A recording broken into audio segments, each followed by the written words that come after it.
want to thank the Heritage Foundation for convening this important conference in light of the deteriorating situation in China.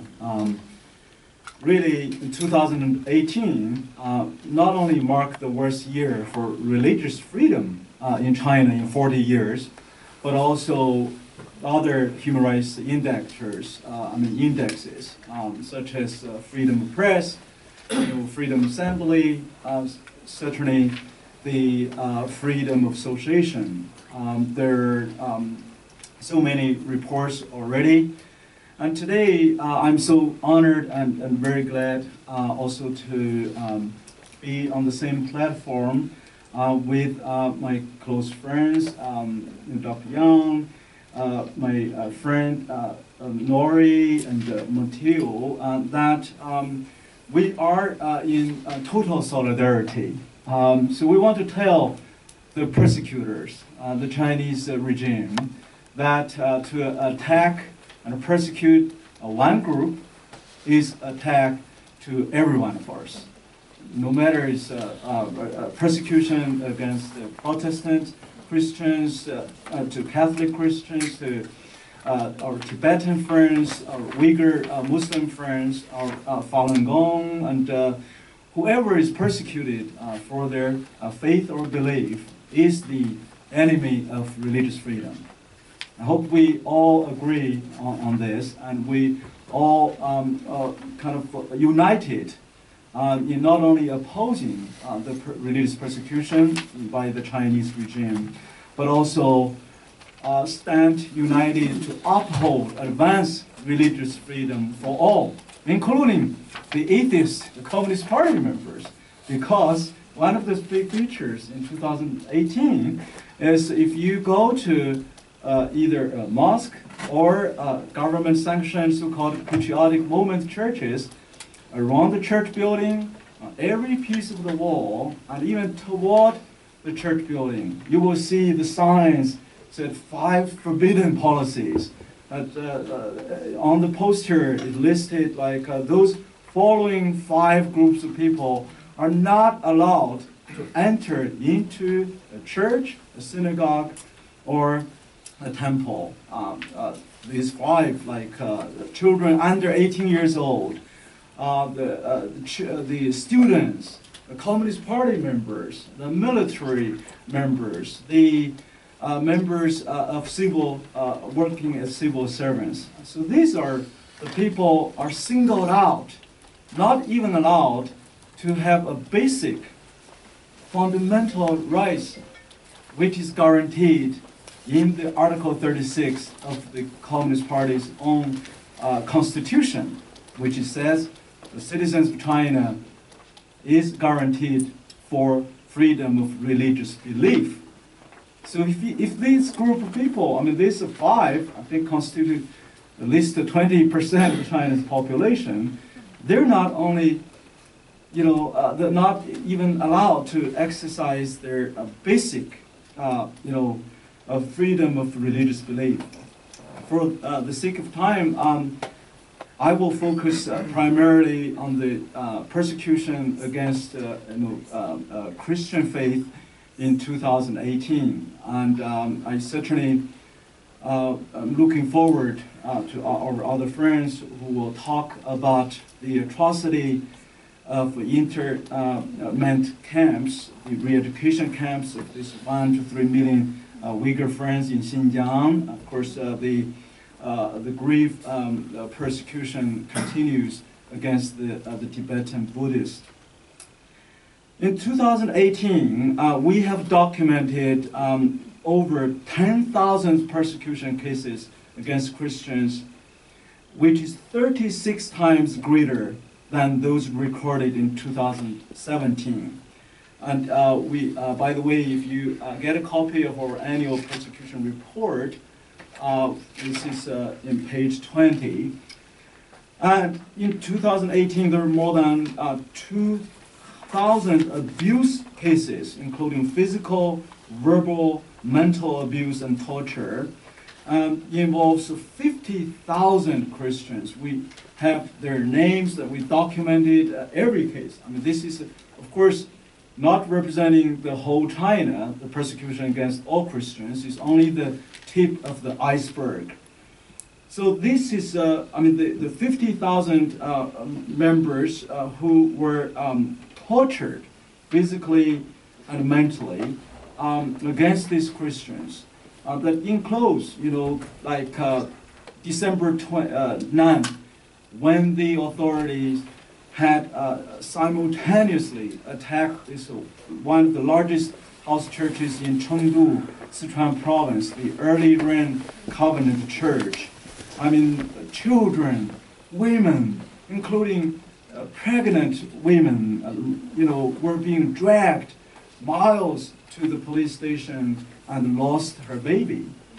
So I call that baby as really the first youngest martyr of the year 2018. So this has been happening not only in one location, one area, or just to the so-called house church or independent and registered churches. This is happening to actually in the most massive way to the government-sanctioned, legally registered, supposedly Communist Party protected, the Three Self-Patriotic Movement churches. In fact, on February the 1st, the first day when the Xi Jinping's new regulation on religious affairs took effect, we published this journal called Chinese Law and Religion Monitor, and documented scholarly analysis of what's the effect of that new regulation on religious affairs. You are welcome to grab a copy.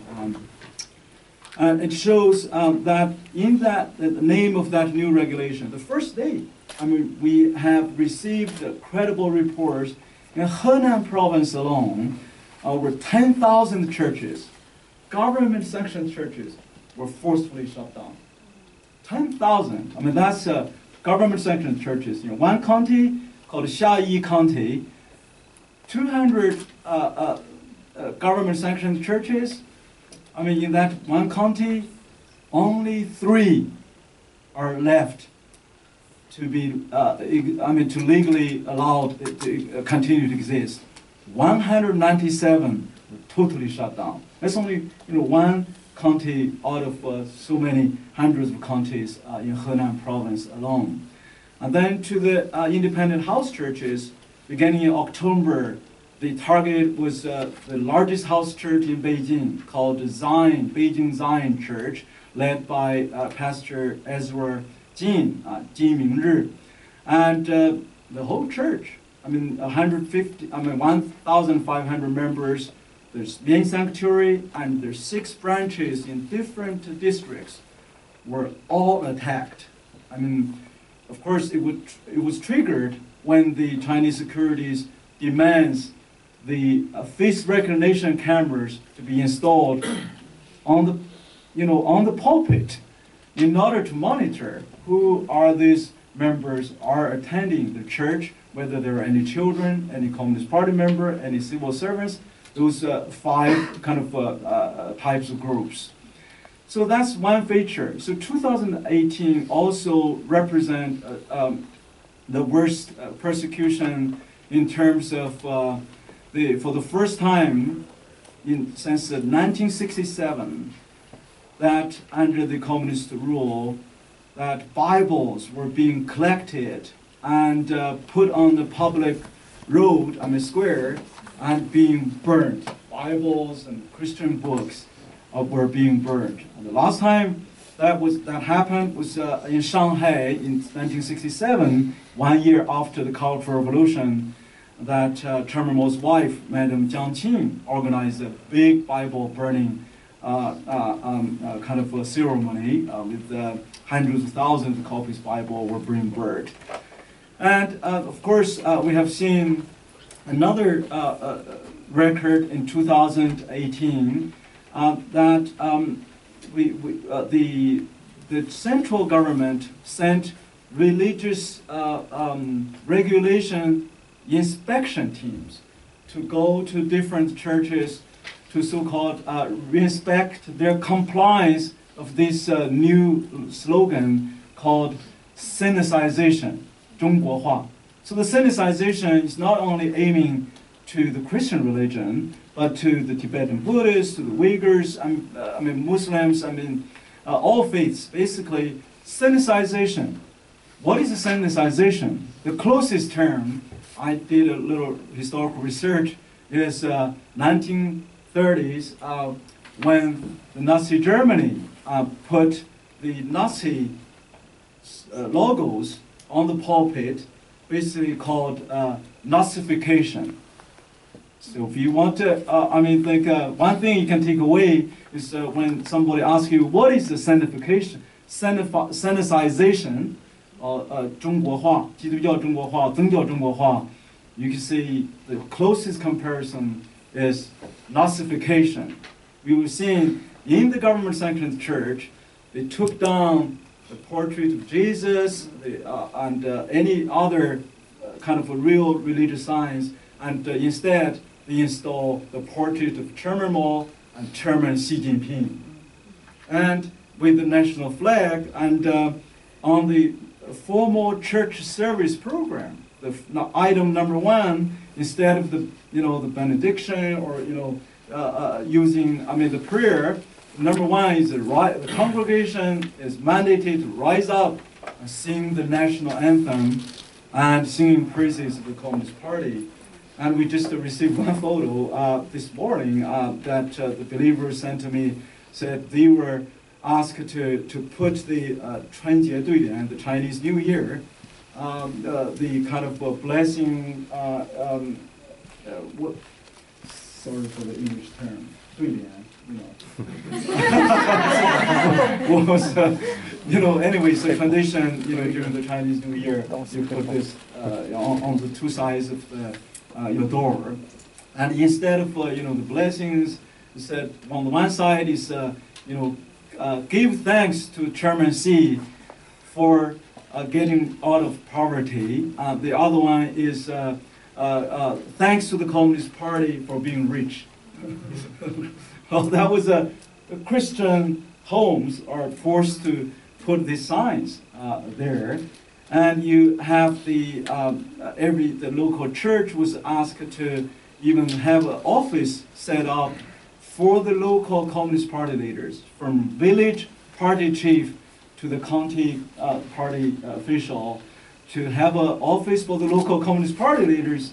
So on Sunday, the party leader name was formally listed on the church worship bulletin. So after the pastor's sermon, the party leader would do sermon section 2. Or part 2, to purify the so-called the sermons. So these are just one. Again, it's kind of the tip of the iceberg. I just gave these examples, which shows that the whole, I think, the condition of religious freedom and, of course, rule of law has entered into the worst time again. Perhaps somebody said, okay, so since the end of Cultural Revolution, maybe it's even worse in some aspects. So I want to stop from here and have our second speaker. Okay, terrific. I have a lot of questions for you, but I'm going to hold off. Dr. Young, please.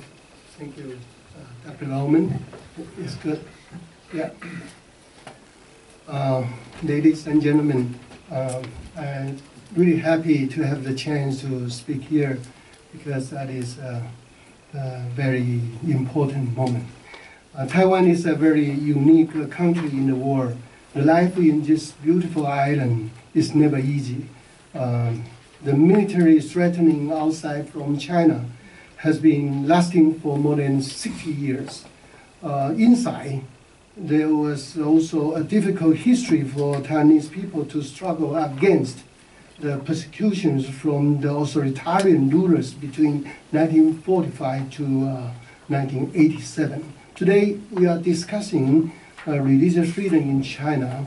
As Mr. Babu has just talked about, I would like to extend the concern to how it affects the interaction in the midst of the U.S., Taiwan, and China. Therefore, my topic today is from price to value, from profit to justice, how the history will see the U.S., Taiwan, and China relationship. History is something I think we must keep in mind. I would like to mention that the evolution of the Taiwan in 1980s to remind us how things were changed when the value of human rights was put on the highest place inside our hearts. China has become a strong economic entity by following the footsteps of Taiwan, producing mostly that what Taiwan used to produce. However, in the goal of religious freedom and human rights, it is still way behind. Many people talk about Taiwan experience as a good example for developing country to follow. This should not be limited to the growth of the economy, but also the reform of political and judicial system. Taiwan is a free country now, but it was achieved by the peoples tirelessly fighting for their freedom back in the 1980s. Taiwan used to be like China now. For about 40 years, Taiwan was ruled under martial law that was eventually lifted in 1987. There were persecutions based on many ridiculous reasons among before the 美丽岛事件, the 美丽岛 incident in 1979, there was the white terror suppression on the political distance. Less publicized were the leveling of a certain branch of Taoism and denomination of Christian as cults and the imprisonment of the followers. That was basically not different from now Christian and Buddhist and Muslims have been treated in China these days.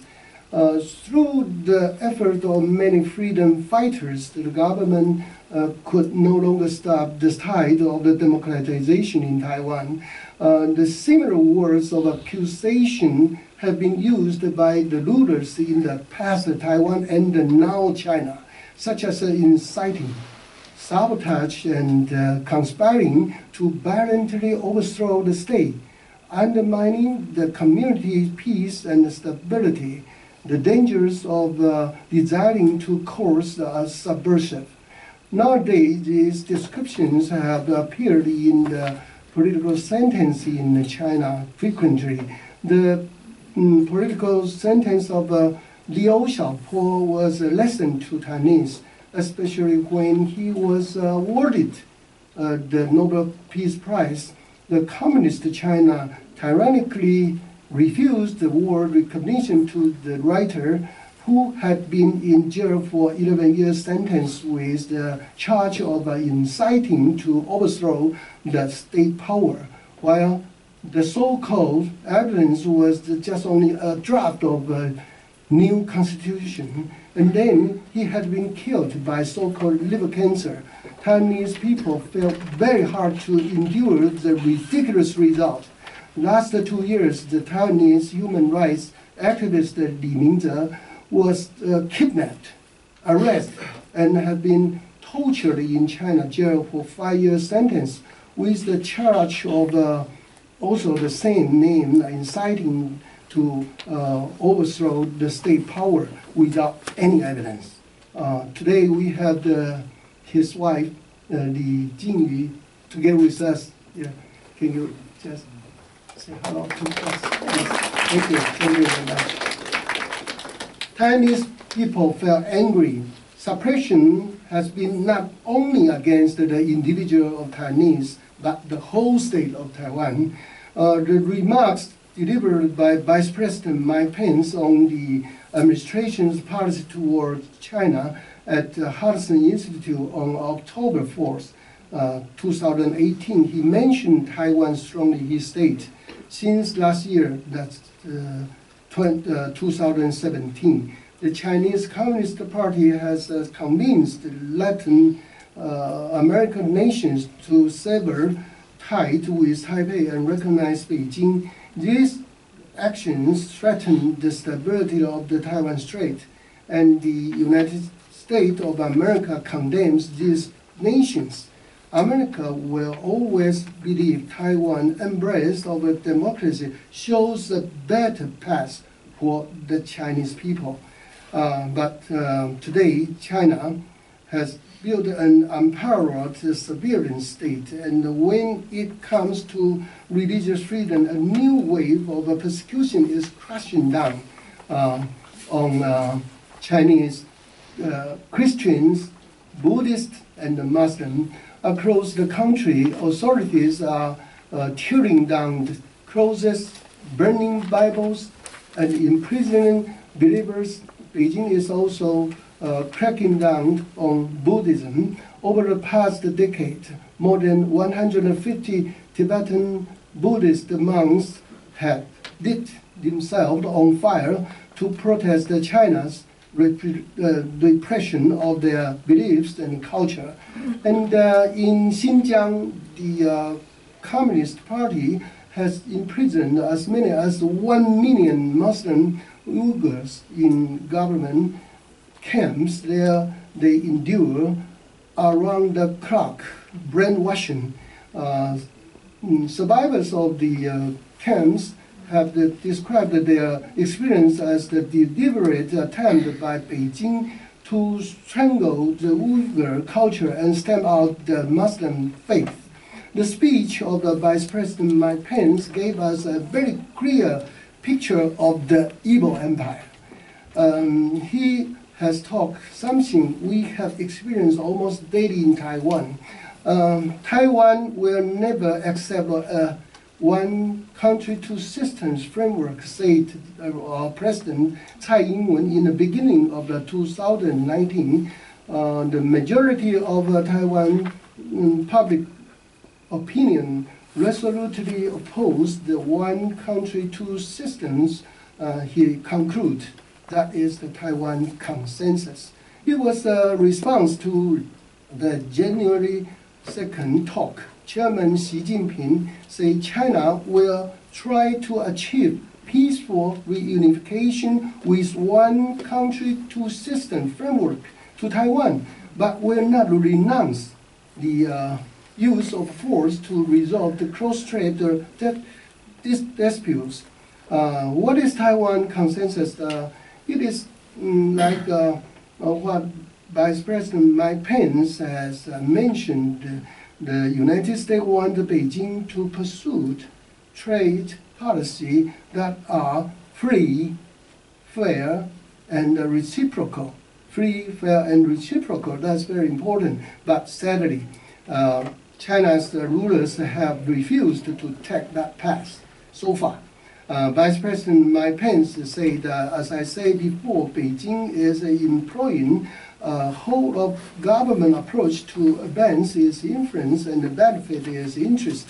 It's employing this power in more proactive and coercive way to interfere in the domestic policies and the politics of the United States.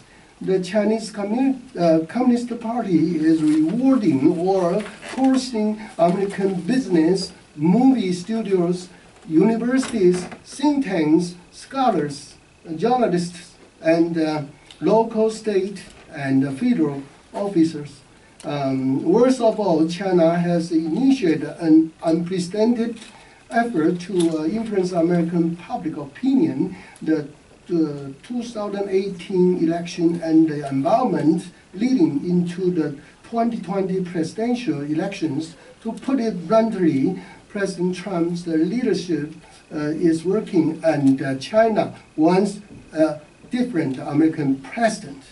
Taiwan felt the same threat, just like the points have been delivered by the Vice President Pence. Taiwan Association of China Human Rights, I am the president, This is a non-governmental organization in Taiwan, and our association goal is to urge the government of Taiwan to pay attention to the current situation of the human rights, especially religious freedom in People's Republic of China. We believe now is the time we have to take action, not just only talk all the talks.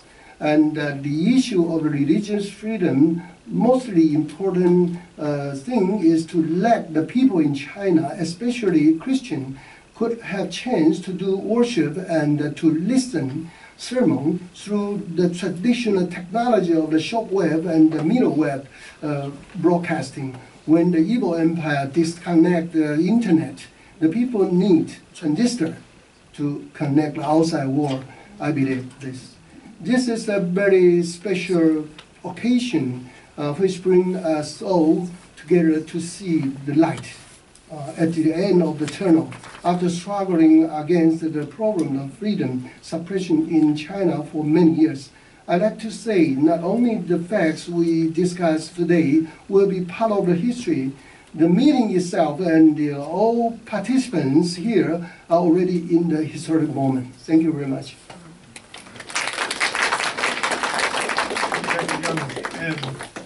I think you raise an important question about what action we can take, specific action. So maybe in the discussion we can get into that.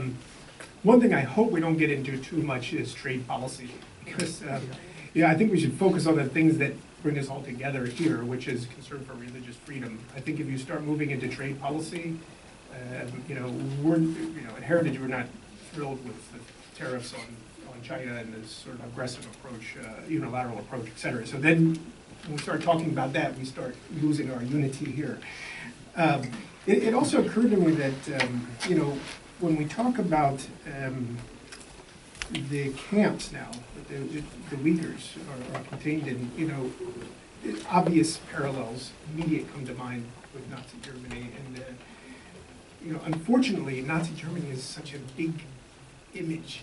It's such a huge sort of weight that hangs over history that's almost impossible to compare anything to it. And in fact, anytime you compare something to it, you almost lose ground because it doesn't sound possible.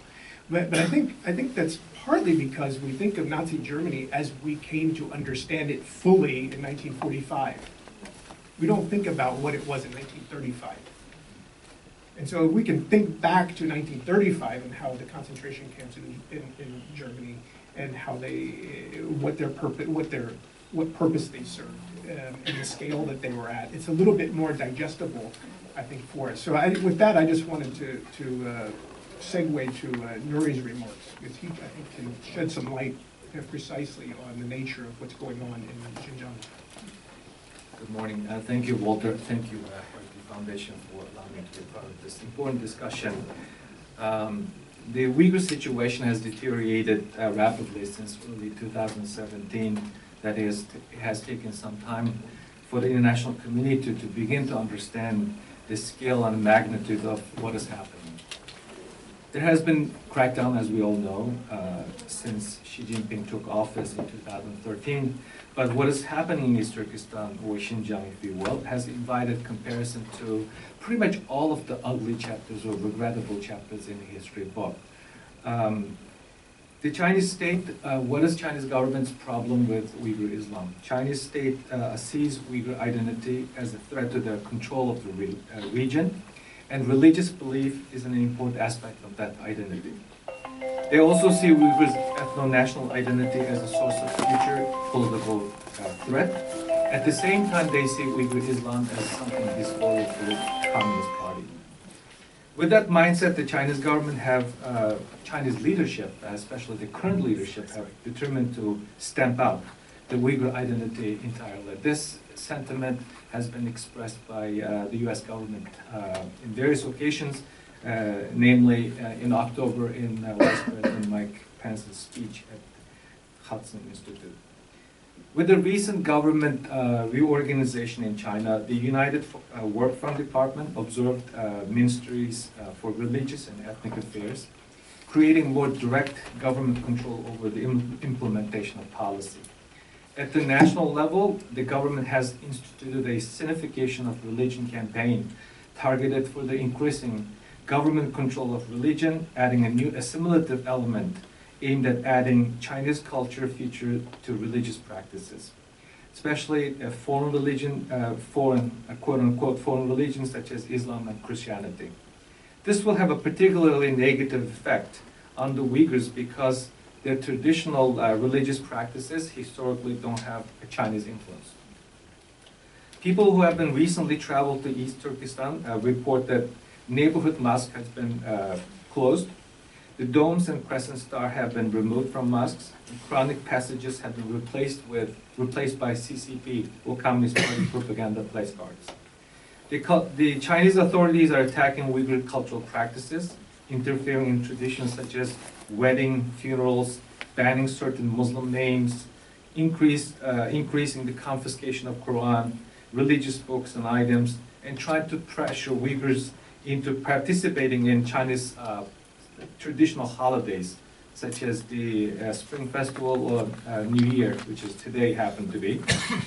The detainment of as many as 2 million Uyghurs, as noted by the Deputy Assistant Secretary of State Scott Busby in December, in the internment camps began in the spring of 2017, and is the most extreme manifestation of the security crackdown and ideological campaigns that are affecting the lives of Uyghurs both inside and outside of the camps. There has been massive buildup of high-tech security forces, turning Uyghurs' homeland into a police state, as well as assigning CCP officials to stay in the homes under this program called Homestay to monitor the Uyghur family members' interactions and daily routine activities.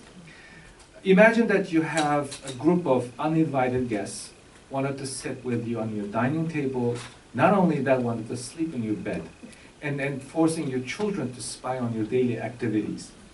In relation to this program, the Chinese government has been said publicly that they intended to break the roots and connections and families of the Uyghurs. This policy did not come out of nowhere. After the current party secretary Chen Chang-kuo took office, it emerged as so-called de-extremification re-education work, which began in 2014, which ramped up the propaganda campaigns targeting Uyghurs as suspected of religious observance. For example, wearing headscarf or growing beard were perceived as a sign of extremism to the Chinese government. The regional and central government have clearly stated that religious extremist thoughts is the cause for separatism. Their solution is to wipe out that particular thought. The Chinese government recently have called Uyghur Islam as a mental illness. And Uyghurs' appreciation of their cultural heritage is a cancerous tumor that should be weeded out, wiped out with chemicals. The internment camp system is extrajudicial, but the closest thing to legal justification for that to be exists in the Chinese law is what's called de-extremification measures or regulations of 2017. These regulations were the first in the nation to define extremism as, quote, being influenced by religious extremism, expressing views and engaging in behaviors under the influence of extremism, and exaggerated religious concepts which reject and interfere with normal production and life. The Chinese ambassador to the United States recently said that the Chinese government set up these camps to make the Uyghurs a normal human being. But so-called extremism is not clearly defined. The points in the law include 14 manifestations of extremism, such as generalizing the concept of halal. We've been seeing disturbing pictures that the Uyghur cadres and Uyghur people forced to eat pork or sell pork in this Chinese holiday season. I always say this in public. Probably half of the European soccer players today would be perceived as the extremists in the Chinese government's mind because of the beard that they grew for style. And the Uyghur names that has the Islamic concept, Islamic connotation has been banned. And names like Fatima, Mohammed, Yaqub have been banned. One of the most well-known Uyghur soccer players, who used to be known as Mehmet Ali, has changed his name to what's called Chinese modern Uyghur name, who plays for the Chinese Super League. And are we going to see this policy being ended or the practice being ended anytime soon? The trajectory does not look very good. And the Chinese government behavior shows that they have no intention to stop these practices. The Reuters, back in last November, published a bone-chilling report. It identified through satellite imagery over 80 facilities. Of those 80 facilities, more than 20 of them were surveyed. The expansion rate is almost equivalent of 140 soccer fields. And similar report was published by Australian think tank ASPE. It surveyed over 28 facilities. The expansion rate is 465% in less than 2 years period. And BBC also reported that the Chinese government is in the process of building the largest prison camp just outside of the Uyghurs' major city, the capital city, Urumqi. So it's time for action. We know something horrible is happening to the Uyghurs. The Uyghur people's religion, as I pointed out earlier, is the main target for Chinese government's current policies. Oftentimes when we look at the practices, people always focus on local government, but the problem lies in the CCP and Xi Jinping's China. Finally, I'd like to point out that the Uyghurs are canaries in a coal mine. It demands international reaction. I cannot imagine that the world stays as quiet as it has been, if someone else or some country other than China locks up more than 10% of its population in internment camps or concentration camps. We would have seen worldwide outcry, responses, and governmental actions that we have not seen. And also, this policy attacking Uyghur religious identity, Uyghurs' ethnic identity, using Uyghurs' life as a laboratory, Uyghurs' homeland as a laboratory, will not stay in that constrained territory. This will have international ramifications. We've already seen Chinese government comfortably publicizing so-called effectiveness of this internment camp system, and the other countries must follow, should consider following to address their Muslim problems. And also they're exporting their advanced technological tools to oppressive regimes, the countries like Venezuela, Pakistan, Yemen, and Sudan, Cambodia, encouraging those authoritarian governments to borrow Chinese technology to keep track of their citizens. Thank you very much.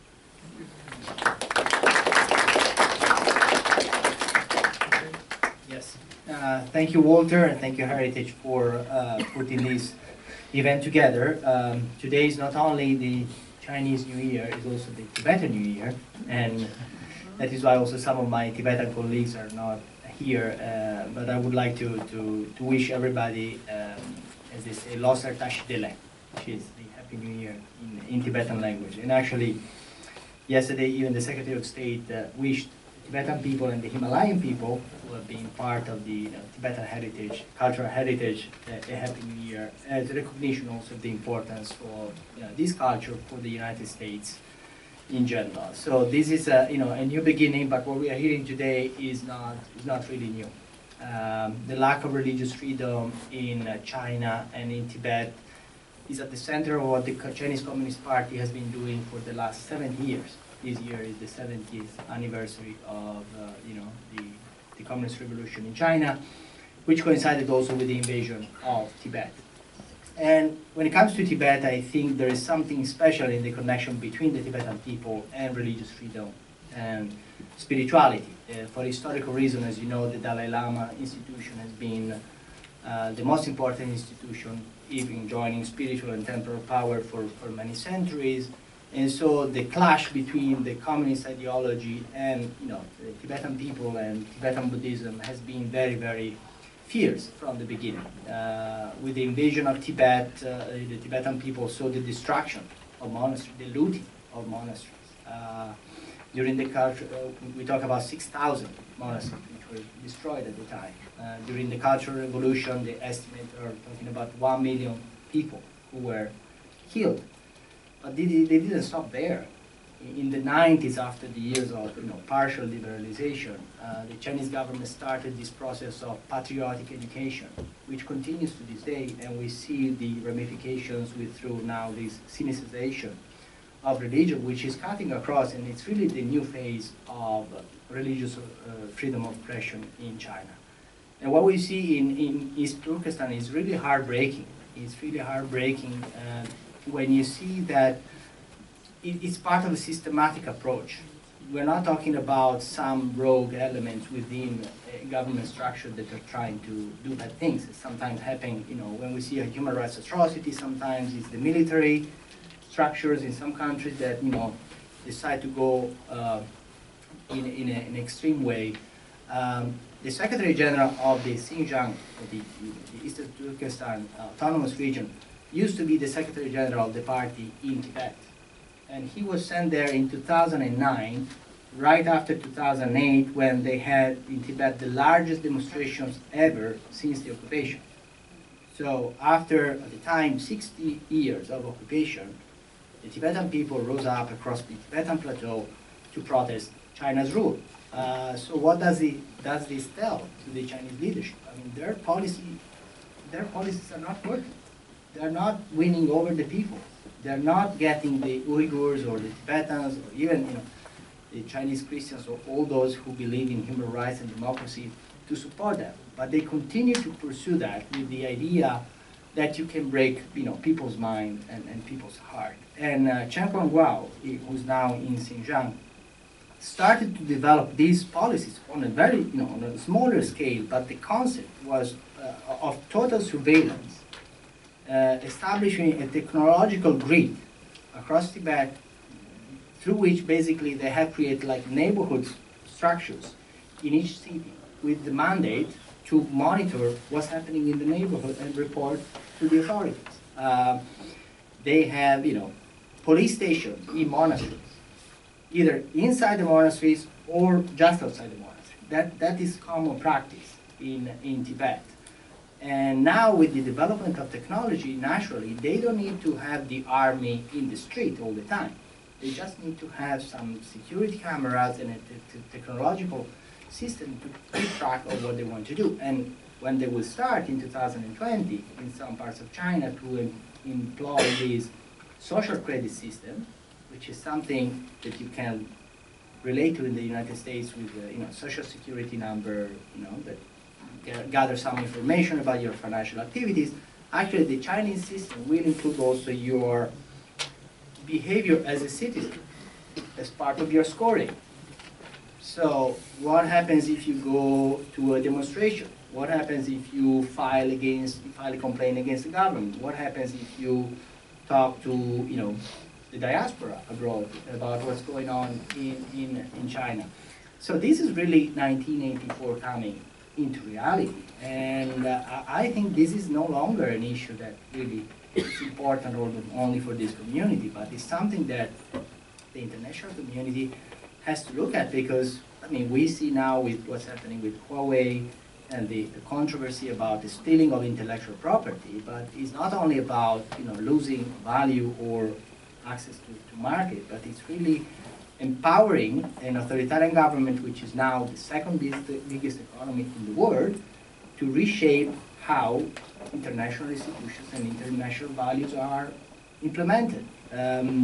When you have the Chinese officials running the Interpol, and then he disappears in China, and the Interpol issues a statement saying, we don't know where he is, where are we going? And so I think those are questions that are no longer really relevant for human rights activists or minority community or democracy practitioners, but really for every citizen who care about these issues. But let me say a few words more specifically on Tibetan Buddhism and what's happening. One issue that everybody is aware of is the question of the reincarnation system in Tibetan Buddhism. Is one of the tenets, and everybody is aware of what happened to the Panchen Lama, who was this young boy who was identified by the Dalai Lama. The Panchen Lama is considered the second most important institution in his Buddhist lineage of the Gelugpa tradition. And when the Dalai Lama recognized this boy at 6 years old, the Chinese authorities decided to kidnap him and his family, and he hasn't been since then. Officially, the Chinese government has been saying, both at the UN and in other places, that they want to respect his privacy, and so he doesn't want to be bothered, but he's fine, and all is good. But not only they kidnapped him and his family, but they appointed their own Panchen Lama. And so what has happened is they groomed this person who's a Tibetan, selected by them, and they have tried to convey to the Tibetan people that these are the good lamas, these are the good teachers that you should follow. The problem is that the Tibetan people don't really respect or don't really follow someone who's imposed by the government, because this it's just not possible. It's just a basic principle of religious freedom. But this is part of a larger plan that they are now moving forward to implement, and they have officially written in their legislation with these new regulations that have been passed more recently over the last few years. Their plan is even to select the next Dalai Lama. And so this is a very, very dangerous road that the Chinese government is taking, because the Dalai Lama doesn't need to be introduced, but has been someone that has been not only a leader in promoting nonviolence, interreligious dialogue, and compassion all over the world, but has been a key mitigating factor in Tibet, because he has been for decades advocating for negotiations with the Chinese government and for finding a solution that would address the concerns of the Tibetan people regarding the cultural identity, religious freedom, respect for the environment, while respecting the current political system in China. So a very big compromise for the Tibetan side. But if the Chinese government decides to go down that road, I mean, this will bring up unresolved issues within Tibet that goes back to the historical situation, and there wouldn't be anybody else who might be able to keep the situation under control. And so this is something that, frankly goes beyond Tibet. As you know, Tibetan Buddhism has had influence, for many centuries in other countries, including Mongolia, Nepal. Tibetan Buddhism has been also spreading overseas, even in the United States. So every Tibetan Buddhist or someone who cares about religious freedom should really watch these carefully, because this is what the Chinese government believes could work, that they would just select their own people and they would be followed and endorsed by the international community. Now, the United States government has already said, both with the Congress and the administration, both the previous administration and this one, that this would not be accepted. But as we know, the Chinese government wouldn't be deterred by just a statement. There needs to be actions. And I think one action that I think is being discussed at several levels of government, but when you have officials like Chen Guangguo in Xinjiang or others who are overseeing religious freedom policies, I think the time has come to try to look at also at how this Magnitsky legislation has been implemented, which is a legislation that basically authorizes government to sanction certain officials who are found responsible for grave human rights violations. Now, I think that besides the specific cases of human rights violations that sometimes affect one individual or a group of individuals in with tragic consequences, whether it's torture or death, I think what is important is also to look at the architects of the policies that are being implemented on a larger scale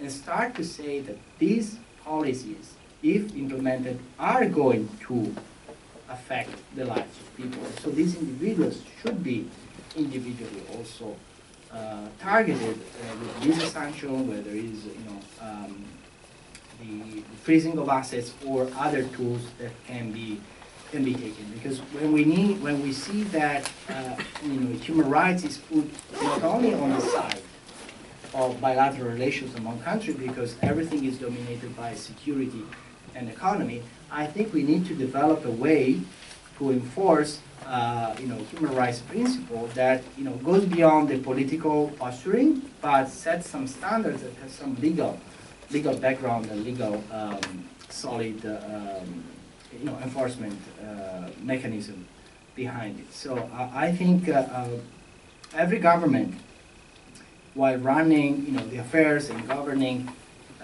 is in need to find moral clarity. It's not always about the economy. These issues are very important, social security and other things. But I think moral clarity is very important for every government. And I hope that, religious freedom, is again considered to be an issue that, can bring moral clarity, not only to the citizens who deserve it, but also to the governments that are in charge of running our affairs. Thank you.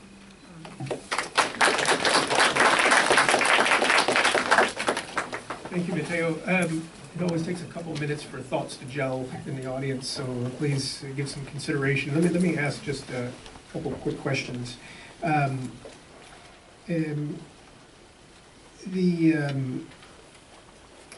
First to Bob. It seems like many years ago, actually, Christian community in the United States was much more open to engagement with the Chinese because there was some value to it. There was activity, Christian activity going on in churches. There was some hope for the growth of those communities. And the Chinese, even for a time, Chinese Communist Party even seemed to put some value, at least non-religious, non-spiritual, but totally utilitarian value on people of faith. They thought they became good citizens that way. They exercised the right kind of values that supported the state, etc.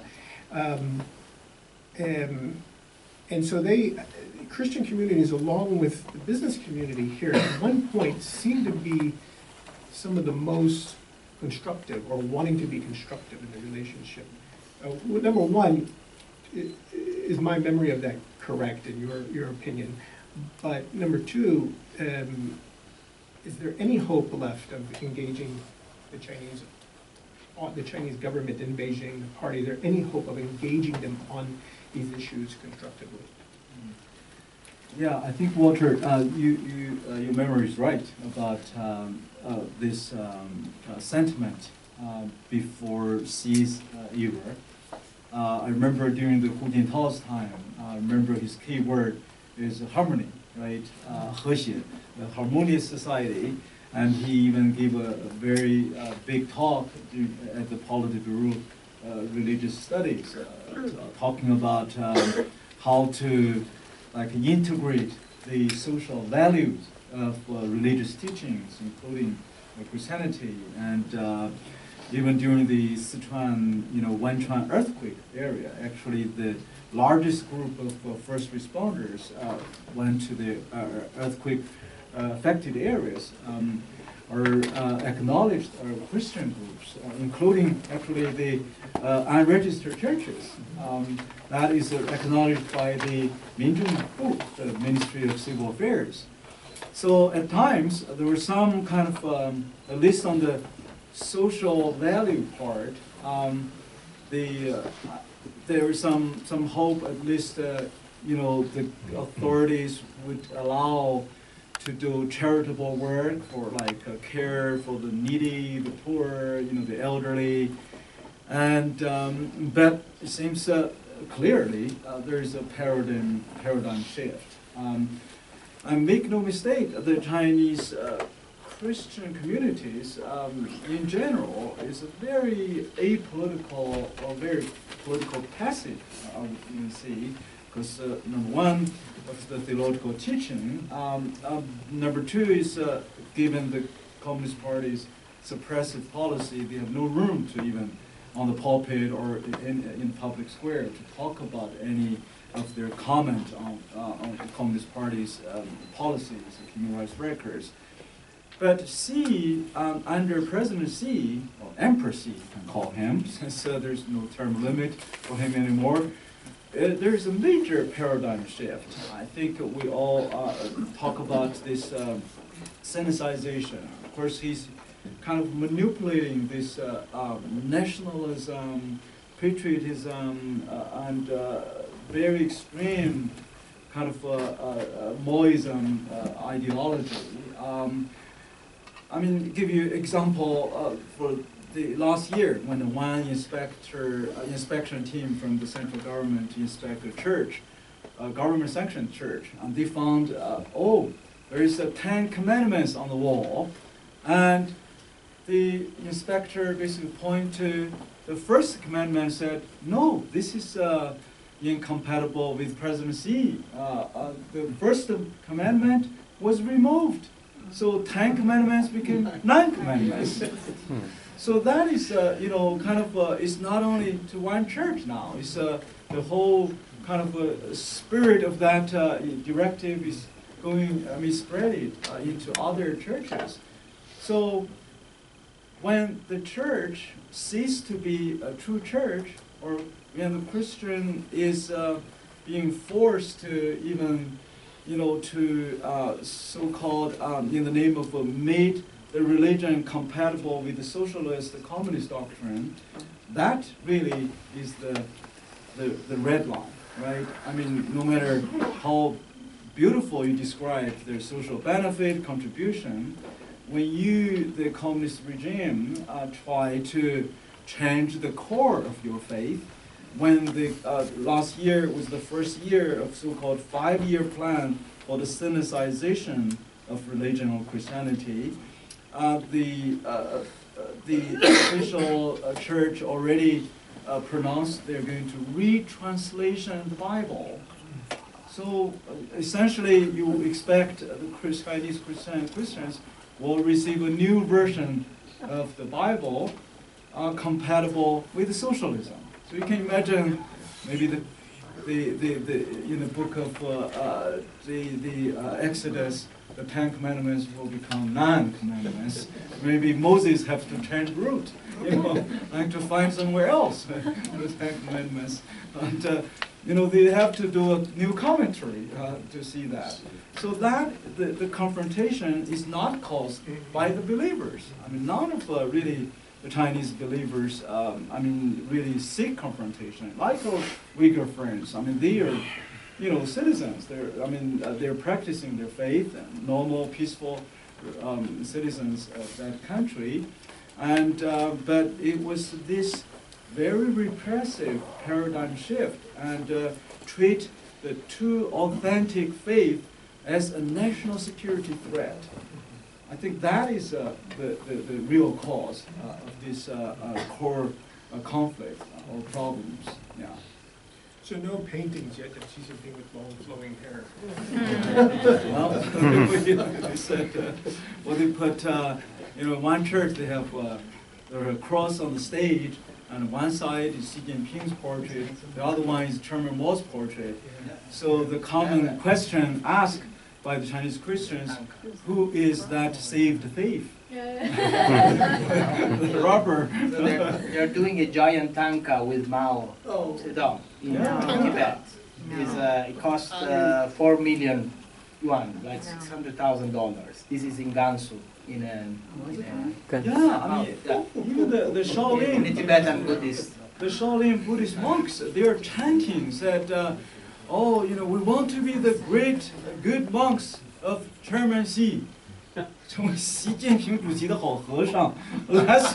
So so Xi Jinping became a kind of a semi-reincarnation of that section of the Buddhism for them to learn to be communist, leader, President Xi's good monks to follow his examples. Wow. Well, let me open it up to questions right here in this center. We have a microphone. Please identify yourself. Sure. My name's... That's fine. Oh, is this somebody behind me? No? Okay. My name's Nicole Wish. I'm a Senior Human Rights Advisor at USAID, which is a development agency under State Department. I'm not an expert by any means in this part of the world and the issues you're raising specifically to China, but I have seen the impact of what they do and they share with Sudan and other countries that I've worked on for the last 20 years.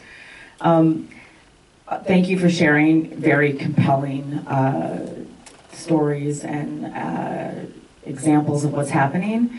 I just want to dig a little deeper on what to do about it. The Global Magnitsky Act is a very exciting tool that's being used robustly by the current administration on various human rights crises around the world and individuals. We've seen whole strategies, and I know of them best in Africa, where you do economic sanctions on a government, you do economic sanctions on an individual, you do travel sanctions, you have a whole communication strategy, both for regional entities, in this case maybe ASEAN and the UN. I just need to hear, and we have an interest in the U.S. government, as you've noted, with the Vice President and Scott Busby's comments, but I want to hear specifically a little bit more about actions to take and a strategy, because it's clear that we need to do something, but I think you're going to have to be a little bit more prescriptive for us and inside the U.S. government. I mean, USAID, we can't even really work in China. So, yeah, that would be more helpful. Thanks. Well, let's, Nuri and Mateo. Thank you very much for the excellent question. Yes, it's time for action. Actually, it's past time for action. A number of things that United States and U.S. traditional allies could do. As you know, that the Chinese government, Xi Jinping's China, still cares how they've been presented in the international community. Public naming shaming is one of the important tools. We have to call out what it is. We cannot. I think the business as usual method has to stop, and it has not been effective. One, and two, this has to be multilateral matter for U.S. and its allies to come together to work. The closed door, quiet diplomacy, not hurting Chinese people's feeling, offending the Chinese government type of approach did not get us anything. So, and also at the same time, the Chinese government has shown that they will respond to international outcry. The watershed movement was the last August at the UN, the Committee on Elimination of Racial Discrimination made public that the Chinese created no-rights zone. Up to 1 million Uyghurs have been locked up, and the Chinese government apparently did not expect this kind of response, and been trying, they've been spending. That shows that they still care how they've been perceived in the international community. And also, I think the like-minded government approach, like the one that was effective during the Cold War, bring together the democracies together and come up with a tangible action is one thing. And then U.S. Congress currently is considering a legislation, a bill called Uyghur Human Rights Policy Act, introduced by Senator Marco Rubio and Christopher Smith of New Jersey. It's been amazing that how much support that already this particular bill, which is less than a month old, already received. As of yesterday, my count is over 20 senators already signed on board to support this legislation. This specific legislation, one of the main objectives is to force the Chinese government to shut down this modern-day internment camps. It has a reporting requirements, it has a requirement to establish special coordinator at the State Department, and also importantly, it requires law enforcement agencies in our country to defend the rights of the Uyghur Americans and the Chinese citizens who've been Chinese, individuals with the Chinese origin or has a family members in China being threatened or forced to spy for the Chinese government. Our sovereignty is under threat. The Chinese activities in our country, here in the United States, has been so active, so relentless, aggressive. So this kind of legislative activity will address the issue. And also, I know that Walter does not like to talk about the trade issue, but we have to find a way to speak the language that the Chinese government understands. So bringing this particular issue into the hot topic conversation that the U.S. and China is engaging would may yield some outcome. Well, I agree with the last point. I think bringing it to the table and the process of discussing all the other issues is very important. My only concern is I wouldn't tie it to trade status and tariffs and all the rest. We've got a lot of things already tied up, in fact, on those measures, so I'm not sure how much you can dilute it through that process. But Mateo, in the process of answering this question, because I think it lends itself to it, as Nuri alluded to, what is the status of action in Europe and their approach to any of these issues? You have a very unique history, having served in the Parliament. You have an idea how they think and how the processes work. I'd be very interested to hear that. I think in general, on human rights issues, we have, I would say over the last 10 years, since the 2008 economic crisis that hit our countries, and there was a huge reliance on China. That had very important geopolitical implications. Also, in the way, especially European countries have been dealing with China, and so there has been a weakening of the focus on human rights issues, which the European Union has championed for a long time. But I must tell you, over the last year and a half, there has been a change, even in Europe. I think that there is some credit to the approach of the Trump administration to challenge the status quo policy on China, and with various degrees of agreement or disagreement on different topics. But I think the acknowledgement that the rise of China is not going to be peaceful, and it's not going to be something that we can deal as we're dealing with the European Union or with Canada or Mexico. I think this is important. And I think there are opportunities in Europe. In Germany, certainly there is a lot of awareness and worry about how Chinese companies, for example, have been accessing to the European markets, and what are the implications. So from our side, the International Campaign for Tibet, 4 years ago, we started promoting the concept of reciprocity in relations with China, between US-China relations, when it comes to access to Tibet. To tell you briefly, in order to get to Tibet, it's not enough to have a Chinese visa. You need a special permit. And the Chinese government has used this system to block access to Tibet for decades. So diplomats, journalists, NGOs, even normal tourists, if you go to Tibet, you can only go through an organized tour, and you go through a state, sanctioned travel agency. You just don't get a car and go wherever you are. So for them, it's important to control information. What comes in, what comes out, to foster the propaganda. This legislation was just passed, was approved at the end of the year and signed by President Trump, and basically this will allow, and in 90 days now they will have to present a report to Congress saying what is the level of access for American citizens to Tibet. But it will allow the State Department to block access to the United States for the Chinese officials who are responsible for implementing those policies. To me, beyond Tibet, I think the question of reciprocity, which has been a lot of, there's been a lot of attention on trade issues, but aside from trade issues, there are many other issues on which this principle can be applied. Think about freedom of information. Why is it that Xinhua or other Chinese state media are opening shops everywhere, Washington, other places, and they broadcast in English, and why is it that no American media is allowed to broadcast in Chinese, China? I mean, it doesn't make sense. China is no longer a developing country. It's a huge market. I mean, there are also economic reasons, but actually, it's a question of fairness. If they want to be part of the international community, you don't agree on the human rights treaties. I mean, but these are bilateral principles that needs to be implemented. Think about academic freedoms. You have the Confucius Institute in all the Chinese, U.S. universities. What are allowed, American universities to teach in China? Is there academic freedom? I mean, we hear many stories of scholars who get invited to China and to speak about something, and the day before they're told, yeah, maybe you shouldn't talk about this. You should find another way.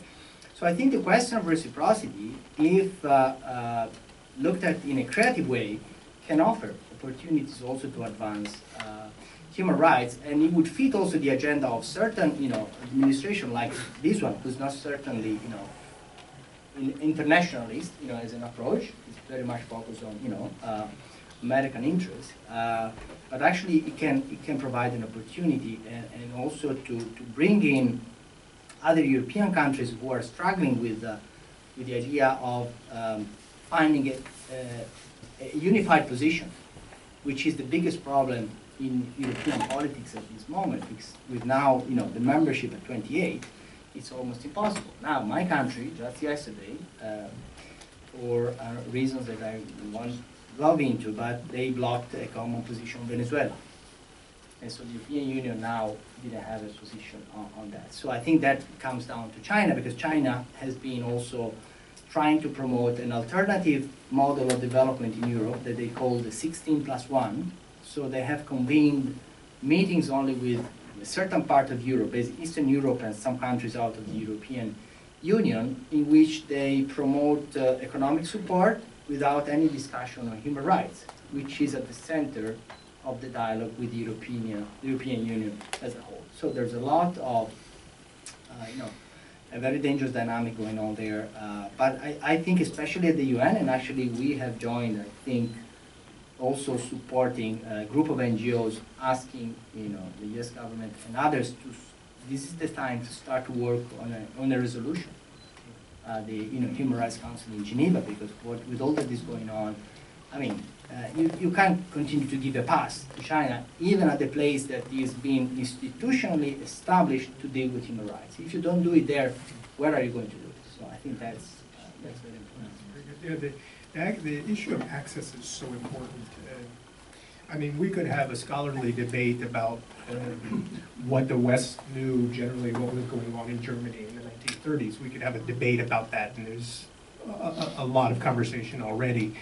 But the truth is the regime tried to keep the information secret all the way through the war. They restricted access, they restricted information, and so there was always a doubt over exactly what was happening.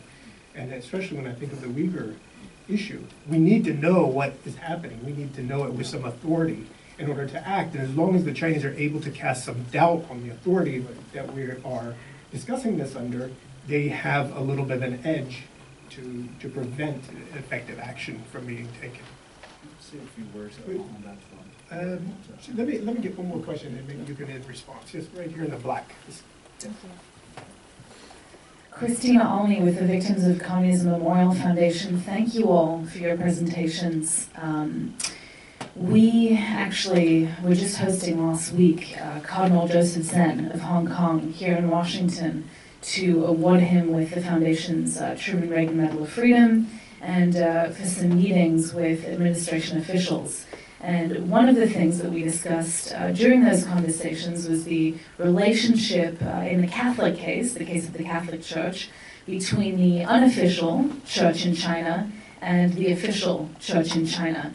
And essentially, the bottom line of what Cardinal Zen was saying is that there cannot be unity in the church in China so long as the CCP is in power, because as we've heard from our panel this morning, the CCP has ultimate control, particularly over the official church. And so my question for you is, besides sanctioning officials responsible for the human rights violations in Xinjiang and in Tibet at the highest levels, because that is an important signal that needs to be sent to the CCP, how else can the US and our allies change the decision-making of the CCP? Because as we've heard from Nuri, the playbook of the last 20 years, particularly in our relations with China, has not worked. So that is my question. Thank you. Let me ask Dr. Young, would you like to respond to that? How can we change the decision-making process, and then Bob respond? Sure. I think from the point of view of Taiwan, we do think something we have to do because we are so near to this big country. A lot of Taiwanese think if we were a ship, we have to move out of that place. But actually, it reflects the Taiwanese. The thinking is that we have the obligation and the responsibility to do something. So that's why we are going to pass the Refugee Act in Taiwan. I think that is a very important move for Taiwan to do, because if we can do that, we are so near, so we can protect some people. They really want to escape from China. We have a lot of information of this part. and including Uyghur, including Tibet, and including the distance in China. And that is one. And the second thing is I just mentioned that shortwave broadcasting is very effective now because disconnected the internet by the Communist China. If we want to send a message in that the people in China to understand what we care, but the way now is so inefficient because it's disconnected. So we have to come back to the traditional shortwave, middle wave, the broadcasting. And in this technology, Taiwan is still keep the very good broadcasting tools in Taiwan. So I think that is another one. This morning we visited VOA. We are talking about the possibility we can cooperate with VOA with us, and just only a small transistor of the Chinese people, even in the rural area in Xinjiang, in Tibetan, it's easy to receive our signal because the Taiwan, the radio Taiwan International, our coverage is the whole China. We have 10 different frequency to broadcasting into China, so to them it's very difficult to interfere our signal. So clearly, because I have a program there, sometimes I open live to accept the telephone call. Immediately, just only 1 second, people come in. And I always ask what kind of a tour you listen to our programs, through internet or through transistor. 90% people say through transistor because that is not possible for them to listen to us and freely through internet. So I think that is a way we have to do, connect the people, let them know we care. That is the first thing we have to do. We just sit here and say lots of things, we do care, but they cannot listen to us. And so that is the first thing we have to do. And second thing, if I still thinking that in the future, democratization will be the future of China, but we still keep some good people, the really decent people. Now they are persecuted. So that is not fair for them just let them fight and fight and fight over there. We should just some people like Liu Xiaopo. I feel so sorry because I used my radio program. I interviewed him before he was arrested. I interviewed him 35 times. And Gao Zisheng lawyer, I interviewed him more than 50 times. But I think there is, even we feel so dangerous of his situation, but still cannot do things right. So if we can do that, to range of, maybe about in response more, to rescue people from there to Taiwan is because it's very near. That is possible. I would like to say the government of Taiwan now is really willing to do things like that, but the Taiwanese president, Tsai Ing-wen, we need to encourage her.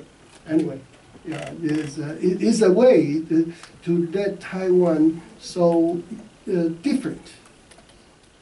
We must do something. Like today, together with Li Jingyu here, we hear for help from the United States.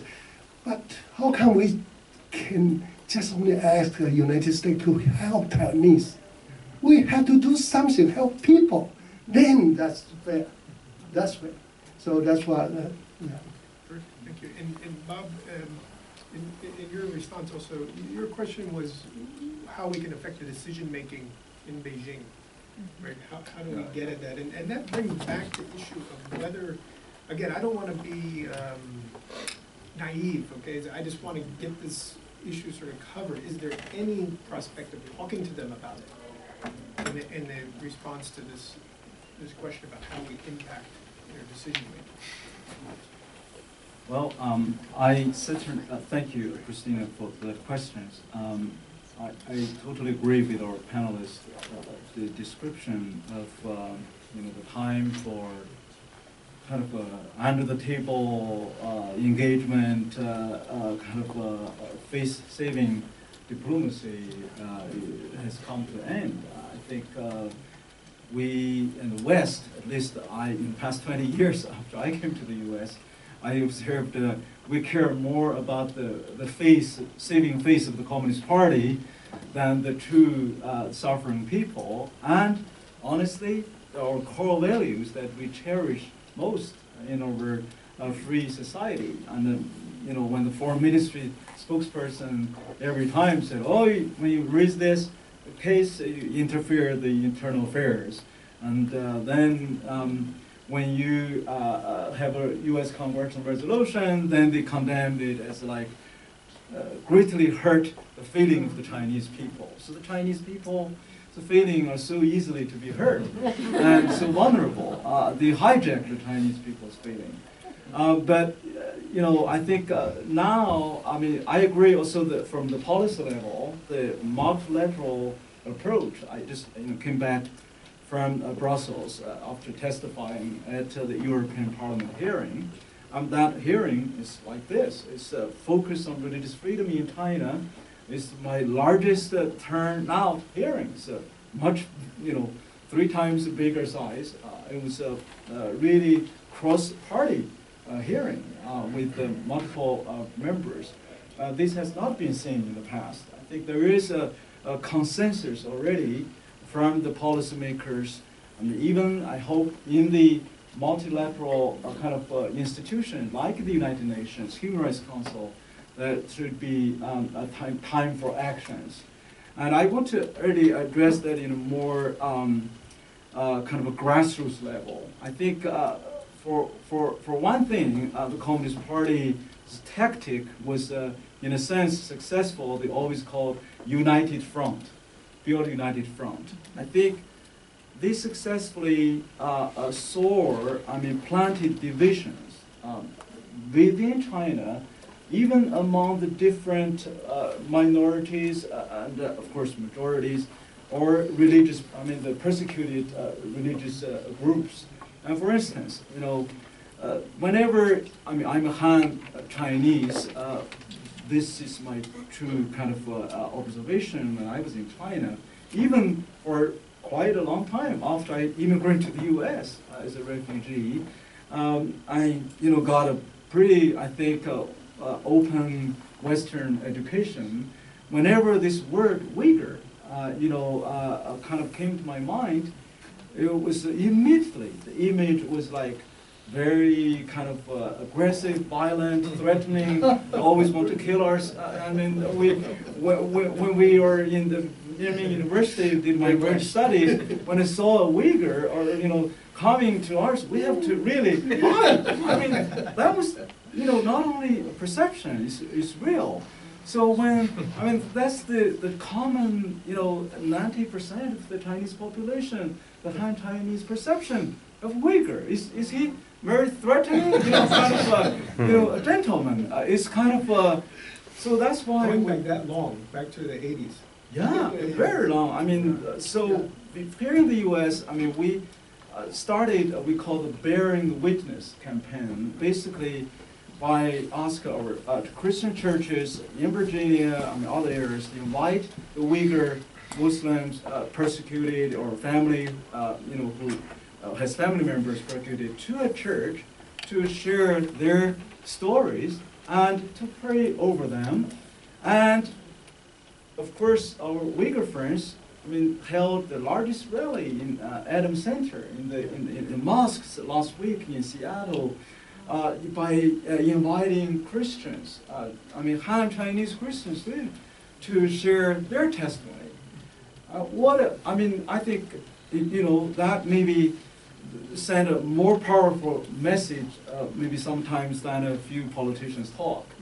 That to show to the Communist Party that we acknowledge our differences, our faith, our belief, but when it comes to the human dignity, the very core fundamental value of religious freedom, we are united. I mean, our Chinese human rights lawyers, I'm so thankful some of the pioneers who are still in prison, like lawyer Jiang Tianyong. They have, Gao Zhisheng, you mentioned, who already disappeared another 1.5 years. They are the pioneers, basically, when the Uyghurs and Tibetans were persecuted, and they went to their social media and calling the Chinese, Han Chinese, to eat at a Muslim restaurant, Qingzhen Canguan.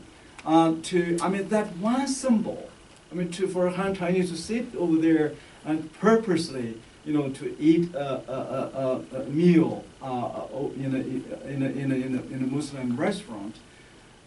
You can't underestimate the power of that kind of a citizen's power to send to the regime that your division effort will not be successful.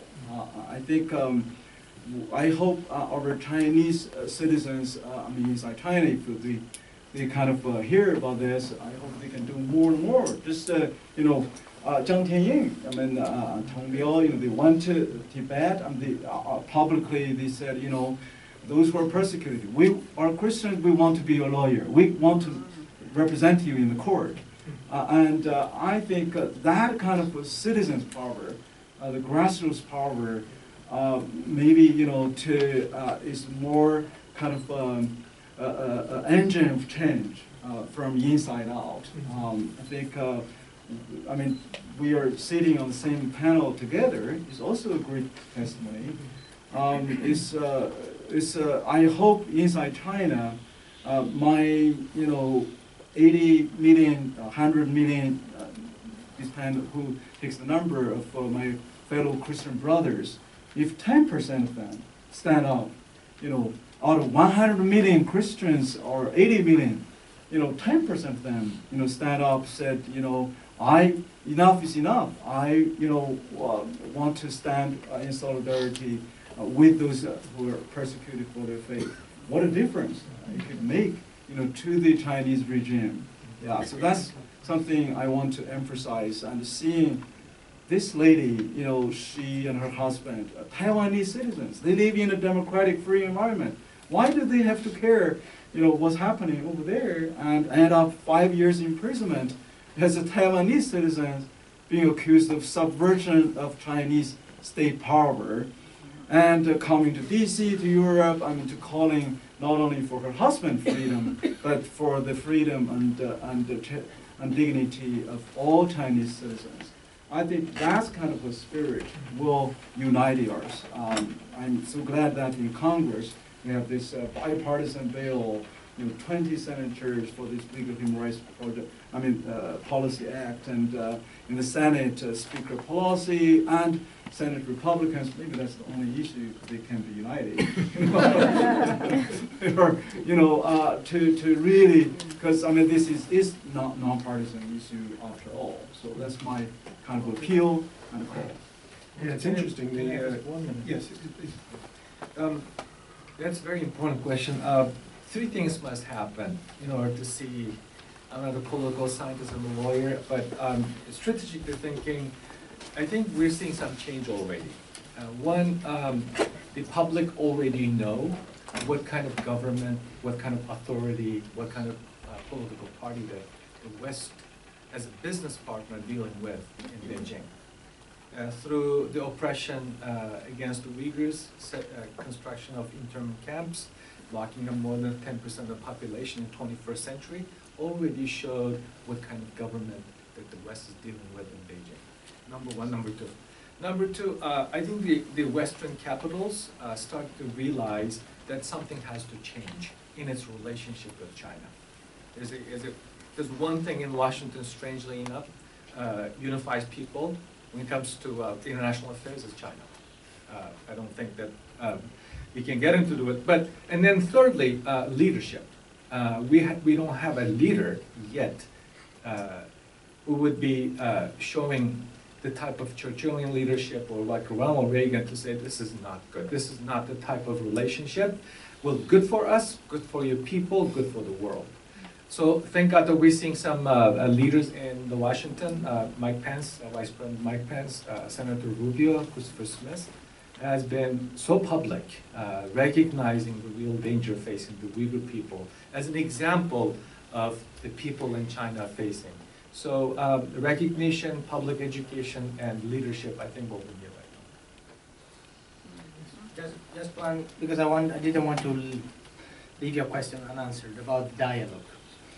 There is one example that when the international community, was the Tibet movement was, up and running, publicly in the late 90s, in 2000, the U.S. Congress passed legislation, the Tibetan Policy Act in 2002. Actually, at that point, the Chinese agreed to start some official dialogue with the representatives of the Dalai Lama. I mean, probably was their own tactics, but what I'm trying to say, that if you create enough political support at the multilateral level, even the Chinese government, they need to play by the rules, the politics, and they would engage. It doesn't mean maybe you have what we want to achieve, but I think that's always, we have to keep it in mind that they also adjust to the reality. So you're not dealing with a monolith that is not influenced by external events. So political pressure can work also to bring them to the table and talk more constructively. That's a really good point about the 2002 Tibet Policy Act. It did encourage dialogue. I hadn't thought about that. My one concern is that the context has changed so much. Yes. That now you have most policymakers sort of coalescing around the model that the U.S. and China are irreconcilable, that we have differences across the map, and that we're engaged in great power struggle. Is very different than 2002. And so from the Beijing side, I think there's less incentive to engage or to have dialogue, because if it's not this problem, it's another problem. It's the whole of society conflict in some people's minds, so it seems it might be more difficult to move forward with some constructive approach. And it may be that we're out of constructive approaches, and I'm open to that possibility. I only put it on the table a couple of times because I kind of want to check that proposition and see that we are out. But at any rate, I really wish we had taken more questions, but the couple we did get were provocative enough that they provoked a good half hour of discussion, I think. So thank you very much for coming out today. Let me just mention one sort of administrative thing. If you are not on our email list, and you've sort of known this event from some other venue, please sign up. There's a list outside that you can sign and make sure you get on that list for future programs. Thank you very much.